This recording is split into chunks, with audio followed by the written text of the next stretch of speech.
দুই দিনের ব্যবধানে বঙ্গোপসাগরে দুটি লঘুচাপ সৃষ্টি হতে পারে বলে জানিয়েছে বাংলাদেশ আবহাওয়া অধিদপ্তর।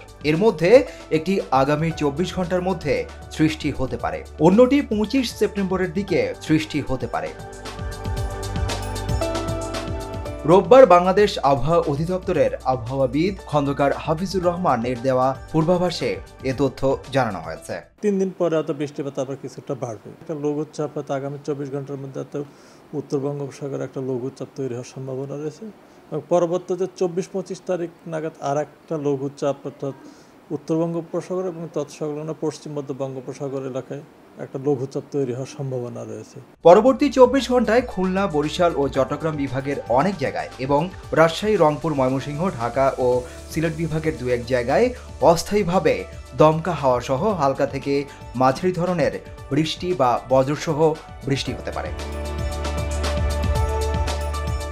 সেই সঙ্গে সারা দেশের কোথাও কোথাও মাঝারি ধরনের ভারী বর্ষণ হতে পারে। এছাড়া সারা দেশে দিনের তাপমাত্রা সামান্য বাড়তে পারে এবং রাতের তাপমাত্রা প্রায় অপরিবর্তিত থাকতে পারে। মঙ্গল, বুধ, বৃহস্পতিবার সন্ধ্যা ৬টা থেকে পরবর্তী ২৪ ঘন্টায় খুলনা, বরিশাল ও চট্টগ্রাম বিভাগের কিছু কিছু জায়গায় এবং রংপুর, রাজশাহী, ঢাকা, ময়মনসিংহ ও সিলেট বিভাগের দু এক জায়গায় অস্থায়ীভাবে দমকা হাওয়া সহ হালকা থেকে মাঝারি ধরনের বৃষ্টি অথবা বজ্রসহ বৃষ্টি হতে পারে। সেই সঙ্গে সারা দেশের কোথাও কোথাও মাঝারি ধরনের ভারী বর্ষণ হতে পারে এবং দিন ও রাতের তাপমাত্রা সামান্য বাড়তে পারে। এছাড়া আগামী মাসের ১৫ তারিখের মধ্যে বৃষ্টিপাতের প্রবণতা বাড়তে বা কমতে পারে বলেও জানিয়েছেন আবহাওয়াবিদ খন্দকার হাফিজুর রহমান। কাল পরশু একটু বৃষ্টিপাতের ইয়েটা বাড়বে, তারপরে আর বৃষ্টিপাতটা কমে যাবে।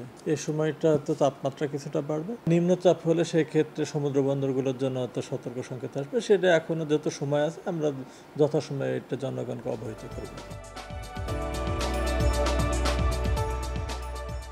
সুপ্রিয় দর্শক, বৃষ্টি নিয়ে আরও কথা বলেছেন আবহাওয়াবিদরা।